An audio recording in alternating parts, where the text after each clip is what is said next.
ఆ తుఫాను ఏ విధంగా మూవ్ అవుతుందనేది కూడా ఆ రోజు రాష్ట్ర ప్రజలందరినీ కూడా అలర్ట్ చేసి ఎప్పటికప్పుడు క్షేత్రస్థాయిలో ఎమ్మెల్యేలను కూడా స్థానికంగా ఇన్ఫర్మేషన్ ఇచ్చి అన్ని విధాలుగాను కూడా రోజు మొంతా తుఫాను వచ్చినా దాన్ని ఎదుర్కొనే విధంగా ఆ రోజు తీసుకున్నటువంటి చర్యల పట్ల ఒక నూతన వరవడిని ప్రారంభించడం జరిగింది అధ్యక్ష. గతంలో తుఫాను వస్తే ఎన్నో ఇబ్బందులు పడి ఆ తుఫాను వచ్చి వెళ్ళిపోయిన తర్వాత జరిగినటువంటి నష్టాన్ని చూసుకుని మనందరం కూడా ఇబ్బంది పడే పరిస్థితి ఉండేది. అటువంటి పరిస్థితి నుంచి మొంతా తుఫానులో ప్రత్యేకంగా రాష్ట్ర ప్రభుత్వం చంద్రబాబు నాయుడు గారు కానీ అధికారులతో పాటుగా హోమ్ మినిస్టర్ గారు కానీ నిరంతరం కూడా ఆర్టీజీఎస్లో ఉండి మానిటర్ చేసి ఎప్పటికప్పుడు అప్రమత్తం చేసి నష్టాన్ని తగ్గించడం కూడా చూసాం అధ్యక్ష. ముఖ్యంగా మా పశ్చిమ గోదావరి జిల్లాకు సంబంధించి మొంతా తుఫానుకి సంబంధించి 8,855 హెక్టార్లు అక్కడ ముంపుకు గురై దాదాపు 20,000 మంది రైతులు ఆ రోజు నష్టపోయారు అధ్యక్ష. కానీ ఎన్యూమరేషన్ కూడా సక్రమంగా చేసి ఎప్పటికప్పుడు ప్రభుత్వ ఆదేశాల మేరకు దాదాపు 22 కోట్లు ఇన్పుట్ సబ్సిడీని కూడా వారికి క్రెడిట్ చేయడం చాలా సంతోషం అధ్యక్ష. అయితే ఈరోజు మనకి సంబంధించి ముఖ్యంగా డిజాస్టర్ మేనేజ్మెంట్కి సంబంధించి అధ్యక్ష, ఆ రోజు విపత్తుల సమయంలో ఇమీడియట్ రిలీఫ్స్ కోసం ఈరోజు బడ్జెట్లో కేటాయింపులు కూడా ఈరోజు చేశారు. దానికి సంబంధించి స్టేట్ డిజాస్టర్ రాధాకృష్ణ గారు.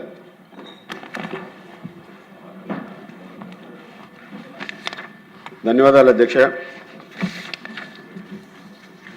సో మొంతా తుఫానుకి సంబంధించి మన రాష్ట్రంలో ముఖ్యంగా అక్టోబర్ 2025లో జరిగినటువంటి ఆ విపత్తు సమయంలో గౌరవ ముఖ్యమంత్రి వర్యులు చంద్రబాబు నాయుడు గారి సారథ్యంలో అప్పుడు స్పందించినటువంటి తీరు పట్ల రాష్ట్ర ప్రజలందరూ కూడా వారి హర్షాన్ని వ్యక్తం చేశారు అధ్యక్ష. ముఖ్యంగా ముందస్తు జాగ్రత్త చర్యలు తీసుకోవడంతో పాటుగా రీహాబిలిటేషన్ సెంటర్స్ ఏర్పాటు చేసి అక్కడ షిఫ్ట్ చేయడం కానీ అన్ని విధాలుగాను కూడా టెక్నాలజీని ఉపయోగించి ఆ తుఫాను ఏ విధంగా మూవ్ అవుతుందనేది కూడా ఆ రోజు రాష్ట్ర ప్రజలందరినీ కూడా అలర్ట్ చేసి ఎప్పటికప్పుడు క్షేత్రస్థాయిలో ఎమ్మెల్యేలను కూడా స్థానికంగా ఇన్ఫర్మేషన్ ఇచ్చి అన్ని విధాలుగాను కూడా రోజు మొంతా తుఫాను వచ్చినా దాన్ని ఎదుర్కొనే విధంగా ఆ రోజు తీసుకున్నటువంటి చర్యల పట్ల ఒక నూతన వరవడిని ప్రారంభించడం జరిగింది అధ్యక్ష. గతంలో తుఫాను వస్తే ఎన్నో ఇబ్బందులు పడి ఆ తుఫాను వచ్చి వెళ్ళిపోయిన తర్వాత జరిగినటువంటి నష్టాన్ని చూసుకుని మనందరం కూడా ఇబ్బంది పడే పరిస్థితి ఉండేది.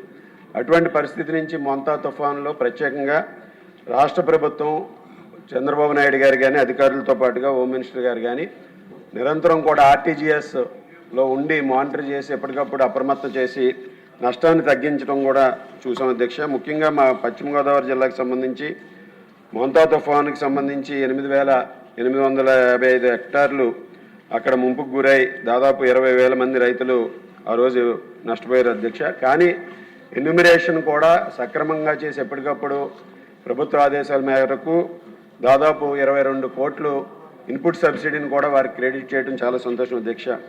అయితే ఈరోజు మనకి సంబంధించి ముఖ్యంగా డిజాస్టర్ మేనేజ్మెంట్కి సంబంధించి అధ్యక్ష, ఆ రోజు విపత్తుల సమయంలో ఇమీడియట్ రిలీఫ్స్ కోసం ఈరోజు బడ్జెట్లో కేటాయింపులు కూడా ఈరోజు చేశారు. దానికి సంబంధించి స్టేట్ డిజాస్టర్ రెస్పాన్స్ ఫండ్స్ని కూడా ఈరోజు జిల్లా స్థాయిలో అవైలబుల్గా ఉంచితే దాని మీద ఎప్పటికప్పుడు అక్కడ ఏదైనా ఇబ్బందికరమైనటువంటి పరిస్థితులు ఏర్పడిన వెంటనే ఇమీడియట్గా రెస్పాండ్ అవ్వడానికి కూడా అవకాశం ఉంటుంది అధ్యక్ష. దాన్ని కూడా భవిష్యత్తులో పరిగణలోకి తీసుకుని ఈ తుఫాన్లు వచ్చినప్పుడు ఇటువంటివన్నీ కూడా ప్రికాషన్స్ తీసుకోవాలని మీ ద్వారా మంత్రి గారిని కోరుతూ, మంత్రి గారు కూడా ఈరోజు మనకి తెలియజేసినటువంటి ఏదైతే పంట నష్టం కానీ వివిధ జిల్లాల్లో ఎంతమంది రైతులు ఇబ్బంది పడారనేది కానీ దానికి సంబంధించి ఎన్యూమరేషన్ కానీ వివరాలన్నీ కూడా ఇవ్వటం కూడా సంతోషమని తెలియజేసుకుంటూ మీ ద్వారా ముఖ్యంగా డిజాస్టర్ మేనేజ్మెంట్కి సంబంధించి భవిష్యత్తులో కూడా దానికి సంబంధించి అన్ని విధాలుగాను కూడా ఫండ్ని కూడా ఏర్పరచాలని మీ ద్వారా తెలియజేసుకుంటున్నాను.